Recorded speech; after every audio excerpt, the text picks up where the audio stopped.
Hey, I'm Cyrus Alderwood. How's everybody doing tonight? I think it is a lovely night to just get cozy with a really cool podcast where we get to talk about wickedly weird stuff. Don't you, Cyrus? Absolutely. And welcome to Murders and Mysteries. This is another episode where we're going to talk about kind of a really cool small town mystery, a little bit of murder, a little bit of mayhem, and who did it. We're gonna try to figure it out whether we do or not. Hey, we're gonna give it the college try. So, Elizabeth, have you been to Ohio? I haven't been to, no, wait a minute. I have been to Ohio. I can't remember where I was in Ohio. I was actually traveling from New Jersey to, well, Cincinnati's in Ohio, isn't it? Yeah, I've been to Cincinnati. Yeah, I've worked in Cincinnati. Ground, I love it. I miss Cincinnati. But when I was in Cincinnati, when I lived in Ohio, I got to do a little bit of traveling. And you've heard of Columbus, Ohio. It's the capital. And if no one's been to Columbus, that's the home of the Ohio State Buckeyes. Also, if you're a hockey fan, the home of the Columbus Blue Jackets. And about 25 miles from there, it's a really cool, neat little town. It reminds you of just like Mayberry, Eisenhower's America, small town, about 13,000, 14,000 people living there. You know all your neighbors. It's a town called Circleville, of all places.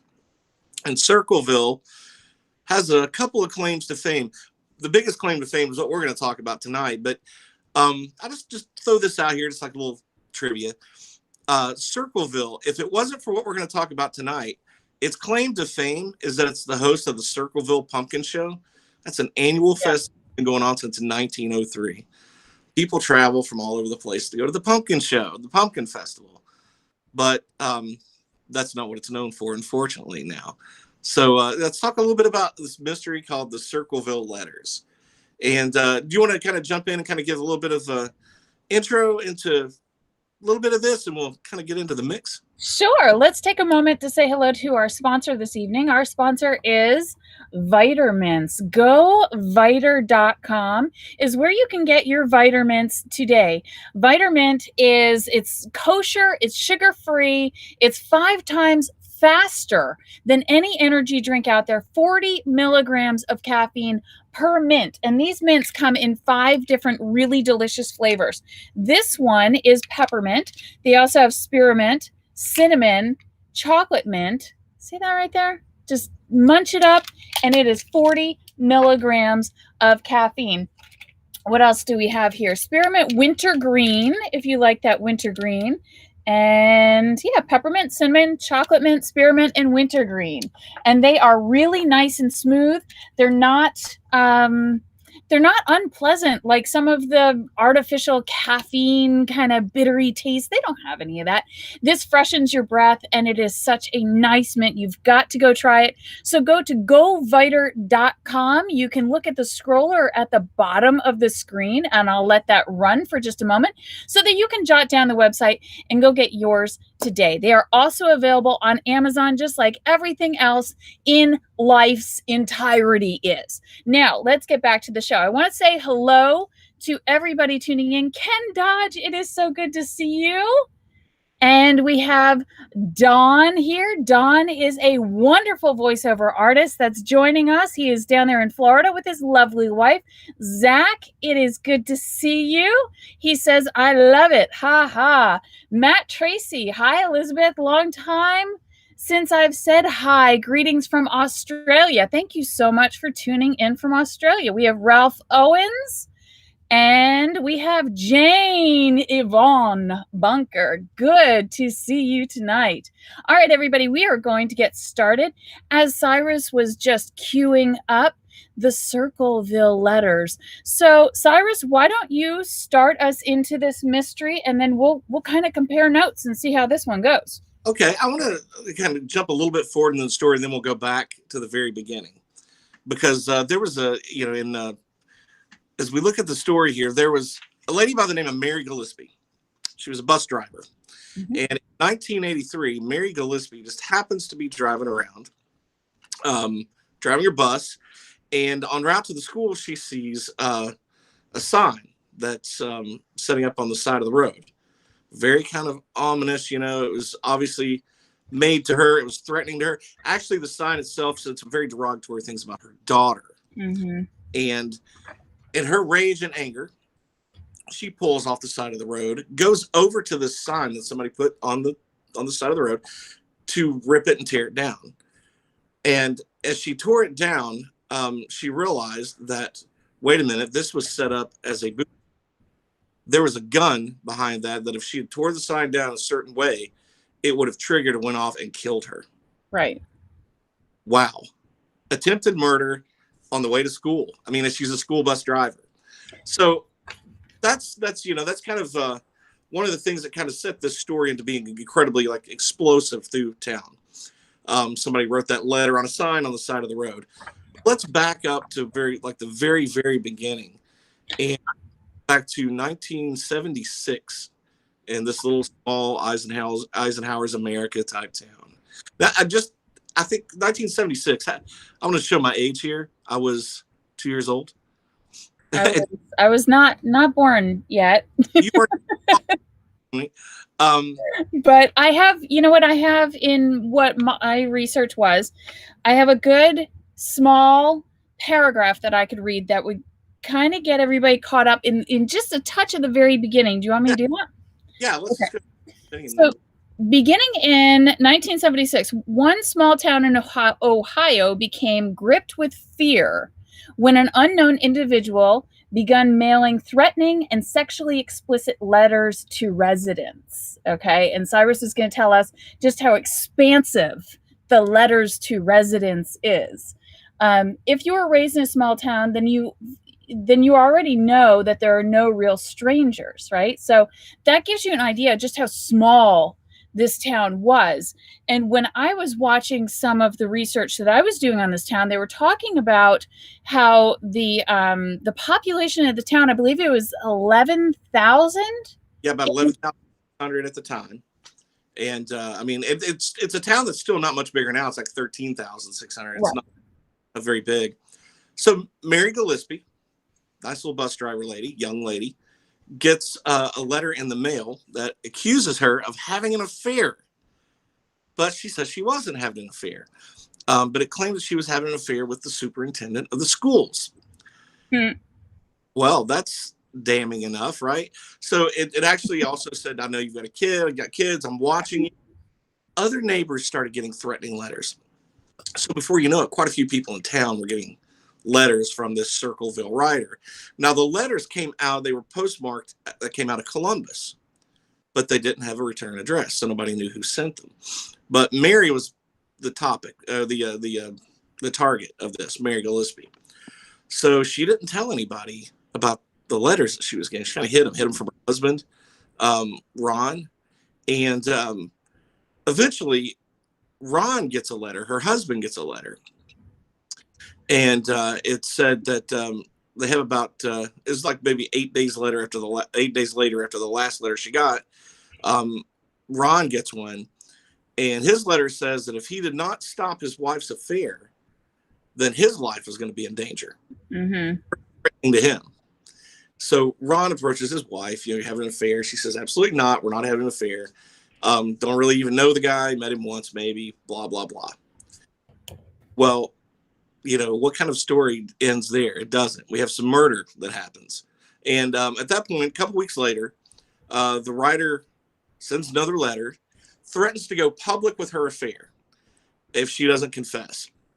And if Ron doesn't stop this, he's going to have it on CB radio, billboards, on TV. He even said CBS. He actually named CBS. Right. There.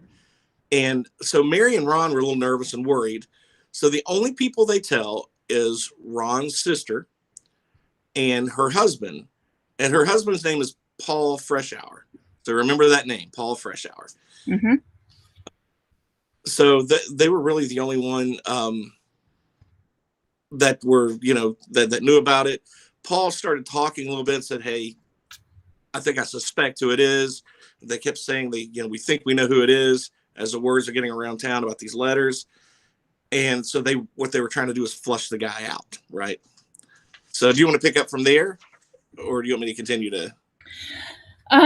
Okay, so you found some more information than what I had found. As far as the murders goes, I had a hard time figuring out who it was that was murdered. The one thing up to this point that I found most interesting, you haven't already gotten to her husband, right? Well, I just mentioned Ron. that Ron got the letter. Right. Right. Okay. So picking up from what I found there. So he received a letter. Now, in the beginning, it's no, I'm not having an affair. That's not true. It's not true. But when she tried to hide her letter and then realized that he got a letter as well, it was not true, not true, not true. Well, in 1977, a year later, I believe it was in the fall, her husband, Ron, receives a phone call. Yeah. And the phone call is described to have like a sinister sounding voice or person that he's talking to. But nobody knows what happened on this phone call. Nobody knows what was said because it pisses him off. He grabs his gun after he hangs up the phone, leaves in his pickup truck, mad, wraps himself around a tree and dies. Yes. And there's no true account that he was taking medication for anything or that he had been drinking or drinking in excess of any stretch of the imagination, right? But the sheriff rolls up and the sheriff says that this was a DUI, that he was drunk. He had almost 3 times the amount of alcohol in the illegal amount of blood alcohol to drive. It was crazy. What was it? 0.16. 0.16. So he would have been very inebriated. Right. And yeah, here it is, 0.16. So it says that Sheriff Radcliffe, who originally believed foul play was involved, changed his mind based on the BAC finding, concluded Ron had died as a result of drunk driving accident. See, I think the sheriff is acting kind of shady there because all of a sudden, he's changing his mind. He's saying, yeah, it is drunk driving. Maybe there isn't any foul play here. But foul play was definitely suspected because of all these letters. And the letters are going through the town in a very, very small town like that. These people know what doctor you go to. they know who's having a baby before you know you're having a baby. Yeah, it's a safe place. You go to bed, you don't worry about locking your back door. It's just that kind of town. And I grew up in that kind of town, and so here's the crazy thing. Everyone that knows Ron says Ron doesn't drink. Right. So I actually found the article. I was trying to find other letters that other neighbors had gotten. I think probably those were sealed up and not shared publicly because I couldn't. But here's the newspaper article. Local man killed in pickup crash. A Route 3 Circleville man was killed when his pickup truck crashed into a tree late Friday night, and 6 other people were injured in other accidents on Pickaway County roads. But Ronald L. Gillespie, 35, Route 3, died of massive internal injuries in the 10:30 p.m. Friday accident on 5 Points Pike. He was pronounced dead at the scene by Pickaway County coroner Dr. Ray Carroll. One of the other things that the sheriff didn't, it was known publicly, but it wasn't kind of broadcast a lot, was that when Ron grabbed his gun, there was at least verified 1 shot fired from that gun from the time he left the house to the time he was in an accident. Okay, the phone call he got, it's suspected that it was the Circleville writer, and he knew who it was and grabbed his gun and was going after them. And that was what his wife, I believe, that's what his sister and her husband, Paul Freshour, believed. Mm-hmm. Paul Freshour actually said, to your point, that the sheriff was covering up because he initially told them he thought foul play was part of this. And then the person that he had picked up to question passed a lie detector test. So he let that person go and then said that the accident was basically on Ron drinking and driving. See, that just left the house. Yeah, so he left the house not drunk, left the house sober. How does he have a 0.16 10 minutes later when he's dead? that part of it doesn't come together. And this was all based off of these large signs. And in my writing here, it says it claims that Massey, which is the superintendent, and Gillespie's 12-year-old daughter were involved in a sexual relationship, as in, amicably. So I'm sorry if you get a phone call and it's harassing you about your 12-year-old daughter and you're her father, you're going to go off the rails. Yeah, you're totally going to go off the rails. You do not need to be drunk for fight or flight syndrome or anything like that. I don't believe the whole drunkenness. So then after that, shortly after Ron's death, more letters circled around Circleville. And then, so this part I definitely have to read here. Mary's sister-in-law, Karen, and her husband, Paul Freshour, separated after Paul discovered his wife was cheating on him. Okay, but then it gets stranger because Karen moves into Mary Gillespie's backyard and is living in a trailer in her backyard. Right. And at the same time, she is talking to Mary and saying she suspected her now ex-husband, Paul, was the writer.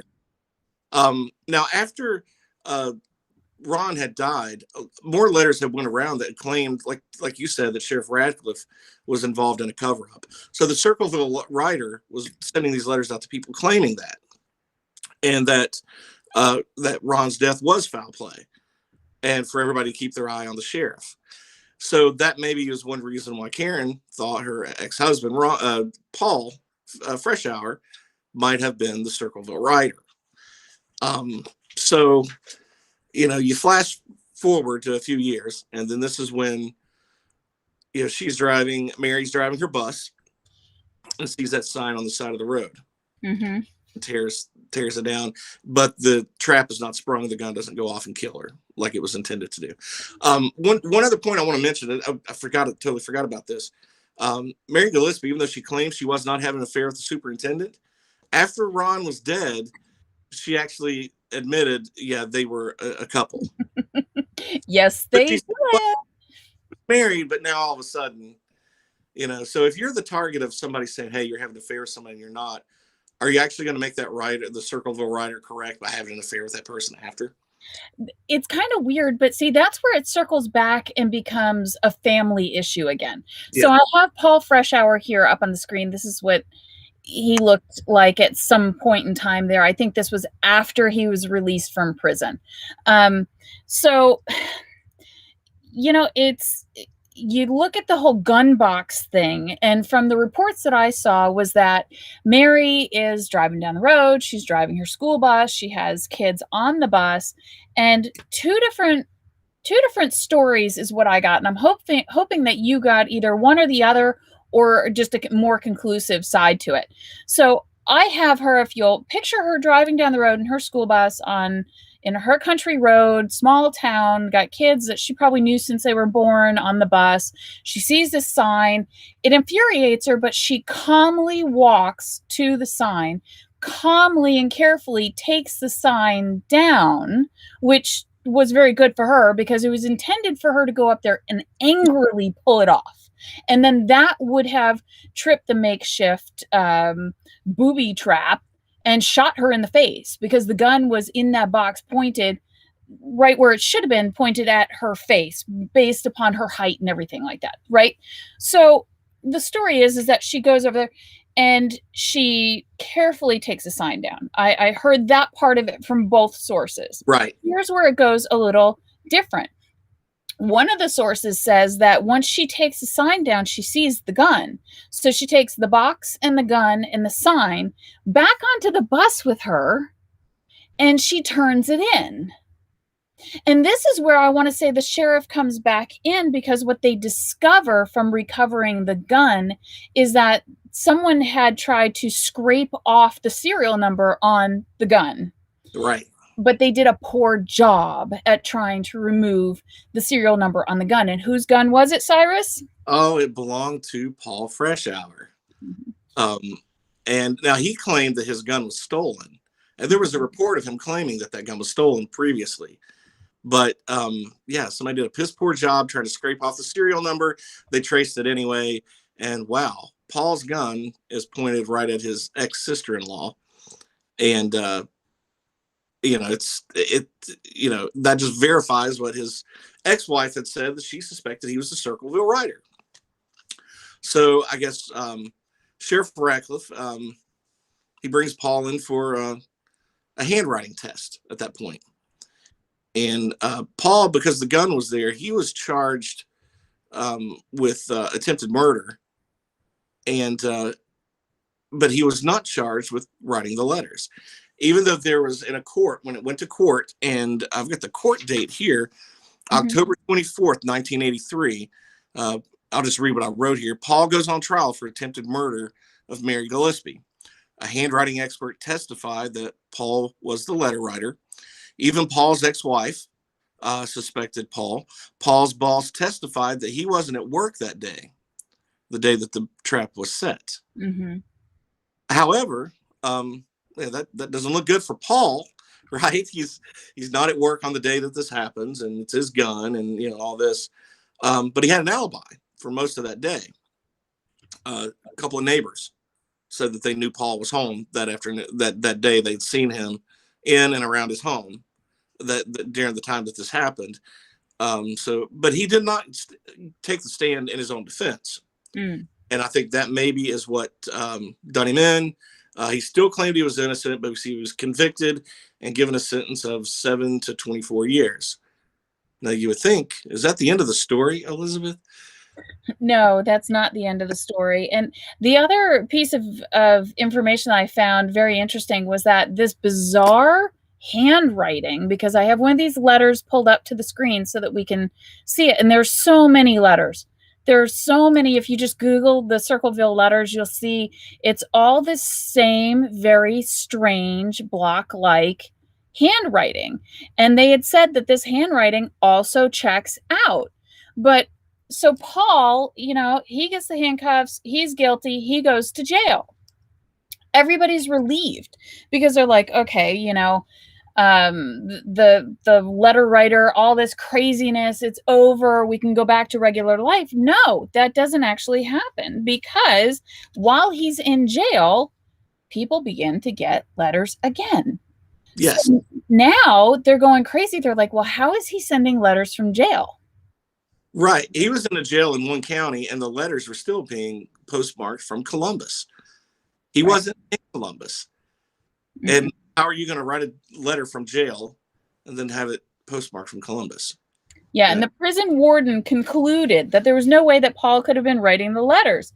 It says, Paul himself received a letter that read, "Now, when are you going to believe you aren't going to get out of there? I told you 2 years ago. When we set them up, they stay set up. Don't you listen at all?" And that's the letter he received in jail. Yes. So did he write it to himself? Many of the letters actually that went out, people were receiving them during periods that Paul was in solitary confinement and had no access to anything to even write a letter or talk to anybody. Right. But there was a piece of evidence that sheriff, again, suppressed during the investigation when the guns failed to go off. After the fact, it come to find out that there was a yellow car of a certain make that was seen prior to when the sign came up. And when they traced the car, they didn't have a license plate to find out who it belonged to. But there was the exact same type of car that belonged to the cousin of Karen, Paul's cousin, right? Paul's ex-wife. Right. Her cousin owned a car that was very similar to the one that was in that area prior to just before the sign went up. And they suspected possibly that her and Mary might have set that up themselves. And you know what? That's what I was about to say, is if you bring this full circle back to being a family issue, if Mary's actually having an affair with the superintendent, then I can see how it would upset Ron's sister. Yeah. Then, yeah, of course, it would be one of those blood is thicker than water type things. Well, it's revenge. revenge, maybe try to scare her straight in the beginning, something. And with everybody knowing everybody else's business, that seems to fall more in line that maybe it was Karen instead of Paul, and Karen is setting up her ex-husband, which, come on, that's not going to be too far-fetched. He obviously has issues with him. Exactly. I mean, that's one of the things, one of the theories that I had. Now, despite Paul not being in solitary confinement and letters still going out to people, and they knew that he wasn't writing them, he came up for parole in 1990, and he was denied parole. Yeah. Simply because people were still getting letters, even though it was impossible for him to be writing them. Now, eventually he was paroled in May of 1994, and he still claimed his innocence up till the day he died. Mm-hmm. Once he got out, he actually did set up a blog. Can't find it now. But he did set up a blog where he was doing his own investigation, trying to find out who was responsible for this and keeping up whatever evidence he had. Mm-hmm. Believe it or not, one of my favorite shows back in that era, Unsolved Mysteries, came knocking, and they actually were doing a show on the Circleville Letter, and this whole mystery. Now, the air date on that was November 11th of 1994. But guess who refused to actually cooperate and actually answer any questions and be a part of it? Sheriff Radcliffe, Mary Gillespie. Neither one of them wanted to have any part of this. They declined all the interviews. Now, during the course of the filming, another letter goes out, and it actually goes to the people at Unsolved Mysteries. It goes to their P.O. box, and it says, and I found this online too, "Forget Circleville, Ohio. Do nothing to hurt Sheriff Radcliffe. If you come to Ohio, you L sickos will pay. Signed, the Circleville writer." This is like some fouled up bandit. I know. Now it's starting to get like a little goofy, and I'm like, well, Yeah. the guy wrapped himself around a tree. I mean, it would be almost like prison for. I don't know if he had really anything to do with any of those letters, but the ones that were being sent when he was in prison, certainly not. No, certainly not. And I have a quote from Paul when they did, they found him guilty, even though he does claim his innocence here. He says, "I can't blame the jury because the jury didn't hear all the evidence, but I just couldn't believe it. I was really in shock." And it says here that out of the thousands of letters that were sent, there were only 39 letters that were allowed in evidence. And I kind of wonder why. Yeah, that was a big question I had too. How much evidence, because I mentioned the yellow car that matched the description of one of Karen's relatives before the sign went up. Why was that not really a big part of the investigation? Why did that not come out till after the fact too? So how much did the sheriff actually suppress? I mean, was he legit doing his job, or was he, you would think, I mean, just reason, who knows, but reason would tell you, like, if he's half-assing his job, then he's half-assing his job on this particular case. Or was that something that he wasn't sheriff for very long because he didn't do a good job on any cases? That I don't know. But it seems like some of these things are just screaming obvious, and he's kind of kicking them under the rug at that point. Right. Sad news is Paul Freshour, he passed away in 2012. I think he had cancer. Never known who the writer was. But there was an investigative reporter by the name of Martin Yant that I stumbled across. Did you stumble across him too? I did. Yeah. And he had some theories on who the people were, who the writer was. Actually, he said that there were at least 3 letter writers, and none of them were Paul. Well, and you know what? I would kind of fall in line with that too, because everything just seems to be fouled up from the moment of go.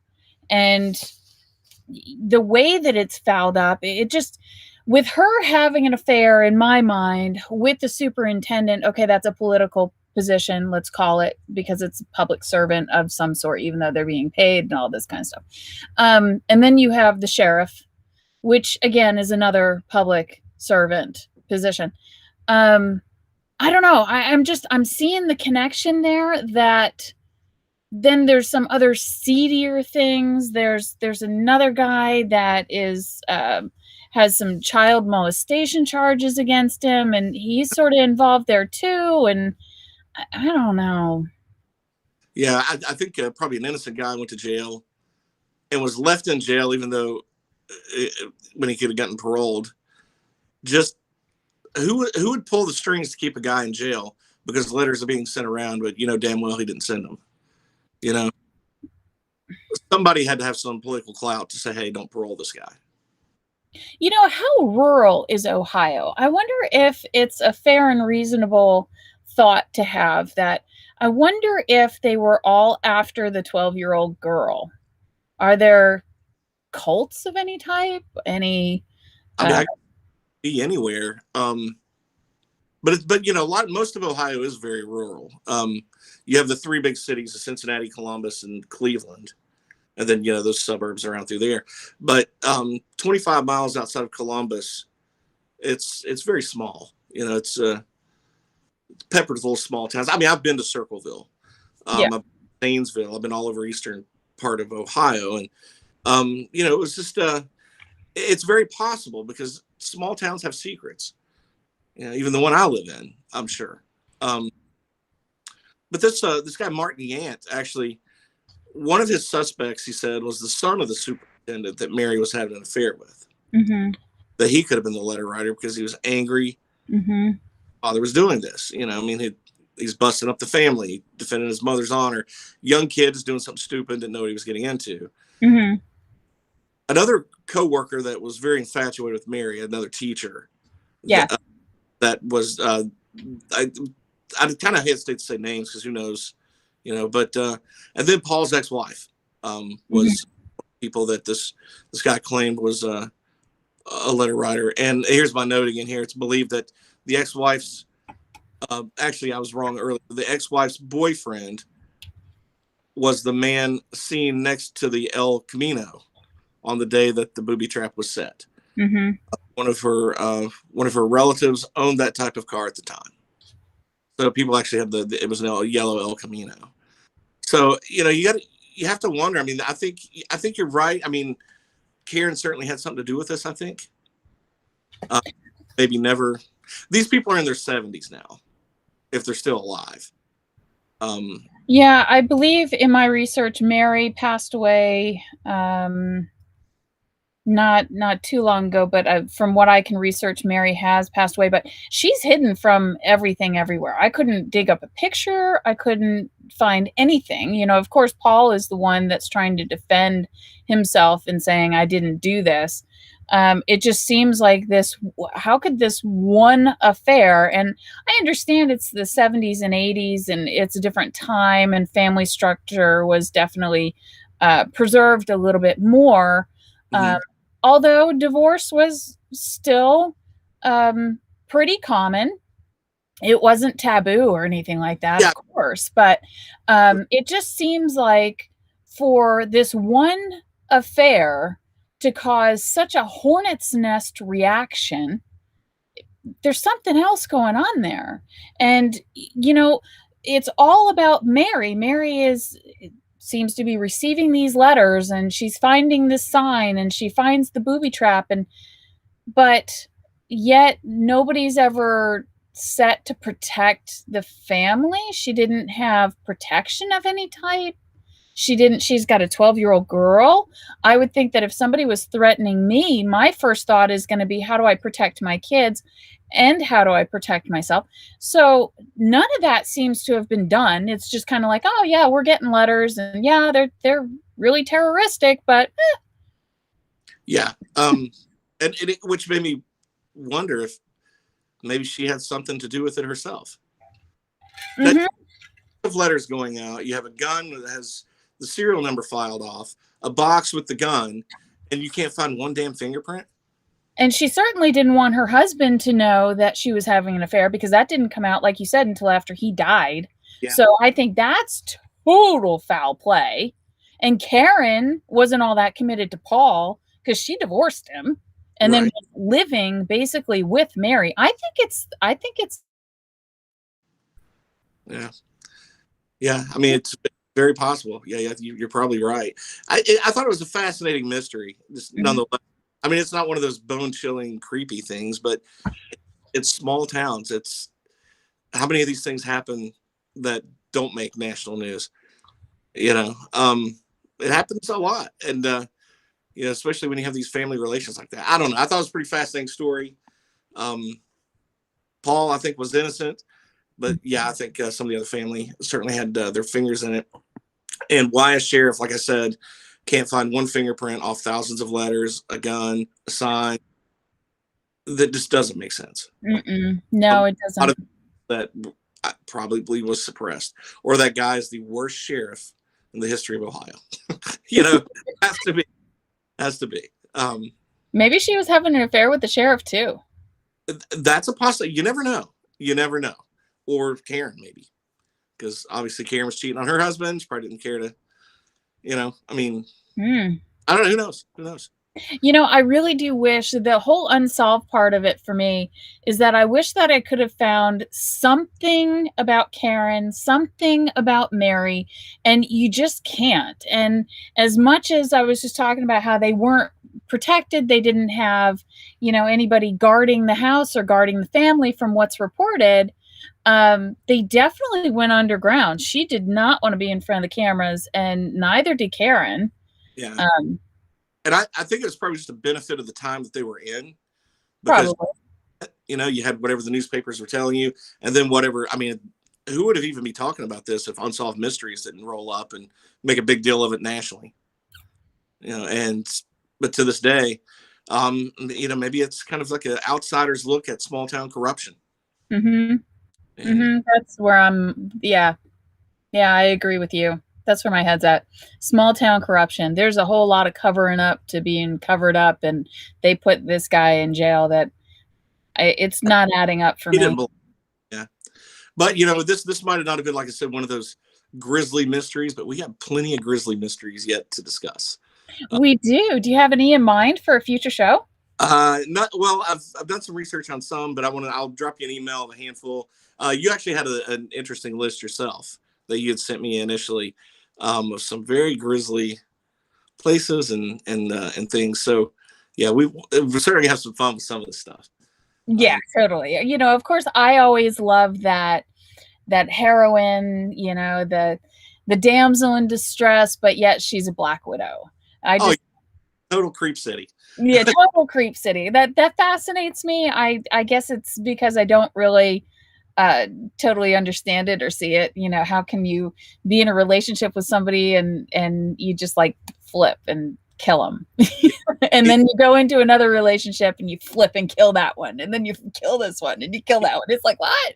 Yeah, creepy it is just to know that, like, as we're sitting here talking, at any given point in America, there's like 12 to 15 serial killers walking around. Yeah. And Yeah. are they down in Georgia? Are they here in my state of Virginia? Who knows? But yet they're walking around. Yeah, so many mysteries. We're gonna have a lot of fun. Yeah, we're gonna have a lot of fun. Yeah, it's very interesting who you meet. The creepier people that I've met in my life were always in the very at a very affluent party where lots of money, well-known people. I'm always the one that I'll tend to go by myself and stay very quiet because I'm an observer. I love to observe the human spirit. And that's, they're kind of magnetized to those people. They'll come to the quiet one because they're hoping that you're stupid and you're just going to stay quiet, but I don't. You're having fun. Meanwhile, Dorian Gray is right behind you. You just Yeah. that's And like the lady who just did an interview, the one that is, I think, Jeffrey Dahmer's ex-girlfriend, Mhm. she gave her account recently. And oh, goodness. So 9/11, one of the men that were I think they were in the plane that hit the first tower in New York City. He was living in Atlanta and he was dating a girl that worked at the same company that I did, although it was a big, big company. Yeah. And she had no clue. She Just, just do you even know your neighbors? It's Yeah, he was living at her apartment and boyfriend, girlfriend. She had no clue. All right, I'm going to turn into that. What's that guy's name from The Burbs? Always around staring at his neighbors. What's going on? They're digging up the holes in the backyard. What's going on? You moved into an interesting neighborhood when your neighbor goes, I can see directly into your bedroom, just FYI, with a telescope, but I can see directly. It's like, oh God, couldn't you have just kept that to yourself? Oh, my poor neighbors, if they could see me, that's terrible. That's terrible. Oh my goodness. All right, let's pick another really cool topic. Everybody, thank you so much for watching. We have India checking in. We've had Australia checking in. We have, oh my gosh, people are just from everywhere watching this one. So thank you so very much for tuning in.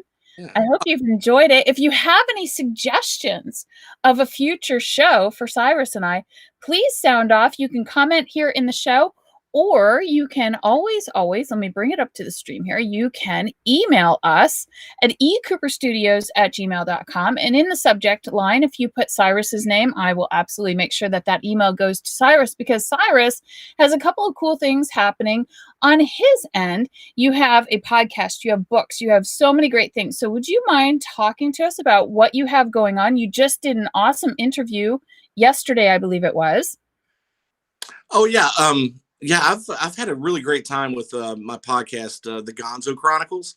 So if you have smartphone, whether I'm on iTunes and Spotify, so you can find it on your smartphone. It's free. We talk about everything under the sun on there. One of my recent guests was Bernadette Rodabaugh. She calls herself the Miracleologist, and it's you have to believe it to receive it. So we talk about anything from spiritual things to mysteries of the Bible, like who the Nephilim were. I've recently had an expert in that talking. Murder mysteries, the paranormal. I write comedy, I write horror. You can find anything I have there at cyrusalderwood.com.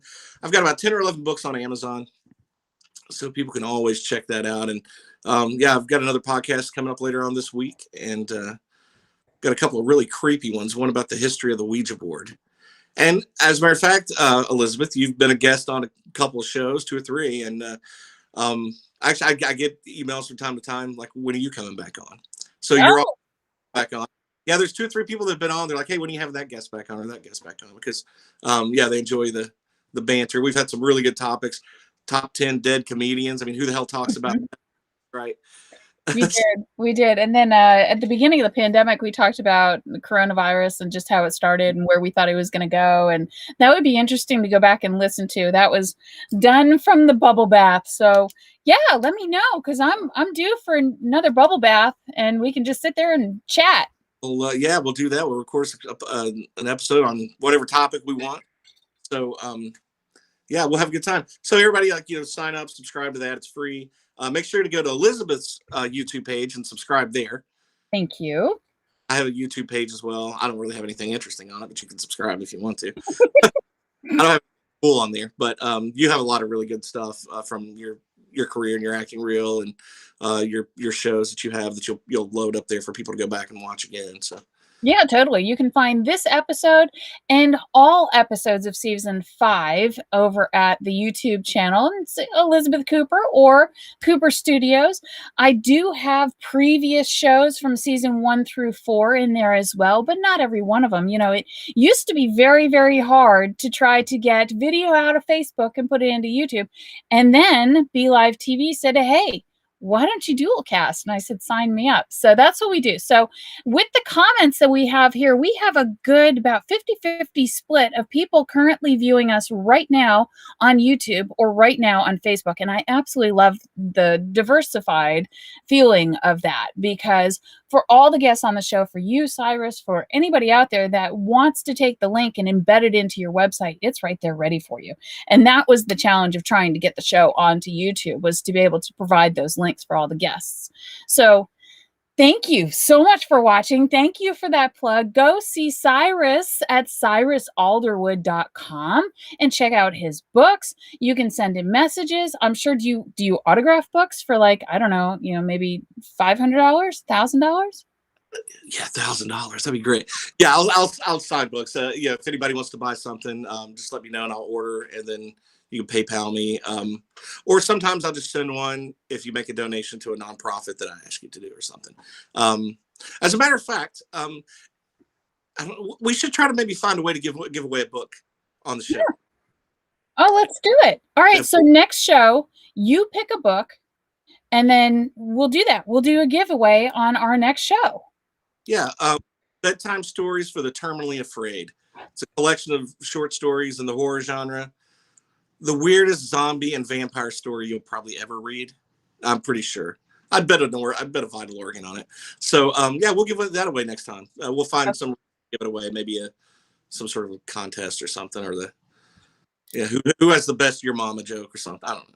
Yeah, take a look at Cooper Studios and follow the page. Make sure that you follow my timeline as well, and Cyrus's timeline on Facebook, because what I will do is put out some promotional information as to which show and how you can win that book. Maybe we'll come up with like a word to comment the word in the chat section while we ask everybody to sound off for the free book. Something that you'll need to follow. So look for that Easter egg and all the information of how to get your hands on that book, because that one is actually really, really good. And I can't say that any of them are even not really, really good, because they're all good, Cyrus. Well, thanks. Yeah. Thanks. Yeah, you're very talented. You make somebody laugh, and then you make somebody cringe, and you have the gift of being able to write many different genres. Sounds like me on a blind date. I have a laugh and cringe. It's so great. But yeah, but I appreciate that. I appreciate the plug on that. But I enjoy writing, and when I first started writing, I only meant to write one book, and now I'm up to like 10. So. You know what? Let's take the show out on short stories. So short story, true story, worst blind date. You go first. Okay, a girl by the name of Nikki was set up with me in Cincinnati. We go have great dinner. She was incredibly smart. I really wish that would have worked out, but she was very much so like staunchly independent. Like, she didn't like when I held the door open. I was trying to be nice. She wanted to go Dutch with the check, and then we were going to go to a movie. Oh, this is terrible. So I said, well, what movie do you want to go? We were looking online to see what was playing. So she picks, she said, well, I've never seen The Exorcist. And it was when they re-released it. And I'm like, whoa, that's an intense movie. You know, being a horror freak, I've seen it, right? Oh, you don't think I can handle it? And she kind of got a little smart ass with me like that. I'm like, okay, we're going to go see The Exorcist. So the movie theater she wanted to go see it at was in a minority neighborhood. So it's I thought it was funny. She and I show up, we're standing in line. We're the only two white people there. And we go into this movie theater, and she was quiet the whole time. Didn't hear a peep out of her. I heard like deep breaths occasionally, like, oh God, you know, or like a shit or whatever here and there she was saying. And then people were scared and leaving because a lot of people had never seen this movie. The lights come up. There's like me and this girl, Nikki, sitting there. Then there are two other couples. And this one guy gets up and he goes, I told you, because his friend that was sitting in front of him, I told you the only guy that'd be left in here is the white guy watching this movie. And laughing at me. But it was so funny. So I dropped her off her car, and I'd never heard from her again. I remember her asking, like, how can you watch that movie and not have such visceral reactions? Like, I've seen it. I told you it was intense. But she just wanted to be an a-hole about her, you know, that attitude. Like, I can take it. I'm a girl. I can't take it. Okay, let's go. And but that was the worst blind date. It was so funny, too, because the guys that were left in the theater with their girlfriends, they were livid that they wouldn't leave. Their girlfriends were. Like, what? And she's like, I'm with her. I'd want it out of here. And these two guys are laughing, like high-fiving me. Like, I knew you'd be. Like, every tough guy in the joint here, you're the one left. And I was like, that's funny. Wow. Did you ever have a second date? No, never heard from her again. Never heard from her again. The best. All right. You know, but she was incredibly intelligent, great conversationalist. I hate that, but it's the way it ended. So my worst blind date story goes a little bit like this. I'm a senior in high school and I was duly enrolled in college. So I was kind of already pulling away from high school. I had gone to the prom a couple of times already. And I'm like, no, no, no, I'm not going to the prom. Well, my mother didn't want that. She's like, no, you need to have this experience. So she found a young man to take me to prom. And he was had just come out of the service. So I'm like, okay, I like that. I like people in the service or, vets, I'm very patriotic. Okay. And he was tall. So, okay. Um, so a few weeks before prom, she has him call me and he asked me to prom and I said, okay, I'll go. And I mean, my mother was like gonna lose her mind if I didn't go. Like she was just, it was gonna be all the crazy Yiddish coming out of this sweet Catholic woman's mouth that it should never combine that way, right? It was just gonna be hell. So I went. And 2 weeks before prom, I tore my ACL. So now I'm on crutches. So I said to my mom, I'm like, I should really not go to prom. I'm not going to have any fun on crutches. Oh, no, I was going. And she took me out shopping for a dress. And she picked out all these dresses. And I bought my dress, which was fine. But the one dress where she's like, oh, you have to get this one. You got it. I didn't realize how expensive it was. So now I'm in the hole big time for this dress, right? I'm on crutches. I don't want to go. I don't know this guy. He shows up, Cyrus. He is legally blind. Okay. And he's insisting that he's going to drive. So Okay. So he's driving the car. I don't know that he's legally blind at this point. So he has a truck. So I get into his truck and I'm dressed nice and he's helping me and he's very nice. He brought a gardenia as my corsage, which I love gardenias, and tried to do everything. And such a sweet guy. And this is one of those stories where it just wasn't clicking just because it wasn't clicking. You're very, very intelligent, but couldn't see anything, Cyrus. So we're going down the road and he's like, oh yeah, I should probably tell you I'm legally blind. It's a good time to tell you. On the highway? You wait until we're on the highway to tell me that. So we go to my prom and I couldn't dance. I couldn't do anything. So it was kind of and that was probably the most boring blind dates, because if you've ever been sitting at a table across from someone and you try to make conversation and their go-to is yes, no, yes, no, it's like, do you have any brothers and sisters? Yes. You can't elaborate. Oh, I've been in that situation. Oh, that's a nightmare. Oh, so that would be the worst blind date set up by my mother, injured. She meant well. She did mean well. She did. The guy tells you he's blind as he's driving down the. Yeah. Doing on me. Great. I might have to work that one into a book. It was something else. It was, and he was studying IT. It's just what they called it at the time. But he was studying, probably like basic language to code in. And I'm like, but is that a really, long-term endeavor? Because eventually your eyesight's going to get worse. So I wonder, sometimes it's like dumb things. I was when I lived in Cincinnati, I had this on the side of the highway, the Cincinnati School for the Blind, building off the interstate, mm-hmm. Like just literally right past the downtown area. Mm-hmm. We're taking donations for cars. I'm like, well, how the F are they going to drive? First thing I thought, it's like, you wonder, like, who was the first guy that discovered cow's milk? Like, what kind of sick stuff was that guy into? I have no idea. I don't know. I was talking to a couple of different moms a few days ago, and that question came up was, what type of milk do you drink and who likes the nut milks versus the plant milks? And so I was sounding off my opinion. And in my opinion, I said, a couple of years ago, for really no reason whatsoever, I'm not allergic to lactose or any of that kind of stuff. I don't have any issues there. It just kind of occurred to me. I'm like, why am I drinking cow's milk? Even though it's a fellow mammal, it's made for another animal. Like, Yeah. I agree with you. Whoever. Yeah, the weird underneath a cow, like what are you into, dude? What kind of sick? Looked at that cow, I was like, look at the size of those udders. I mean, like, what the hell, And I always wondered, like, who discovered that? That's just weird.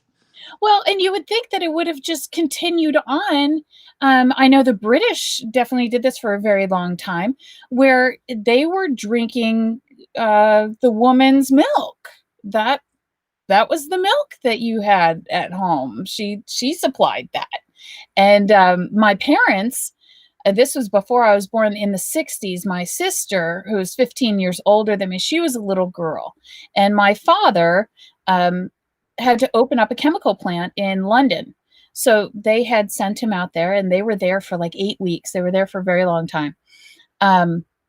And every morning in the hotel that they stayed at, there was a woman there, and she was selling her milk, and she would sell it to their restaurant that they had at the bed and breakfast that they were staying at. And that was kind of a common thing. Okay. If I ever travel abroad, I will be, it's a good thing I don't drink milk. Yeah. I don't know. I'll think twice next time. But I'll stick to my coconut milk. I'm good. Date, literally. That's great. All right. Well, I think that's all for tonight. Thank you so much, Cyrus. This has always been so fun chatting with you. And everybody, thank you so much for tuning into the show. We will see you next time. As always, we're blessed. You're blessed. You're blessed, Cyrus. Have a wonderful week. We love you so much.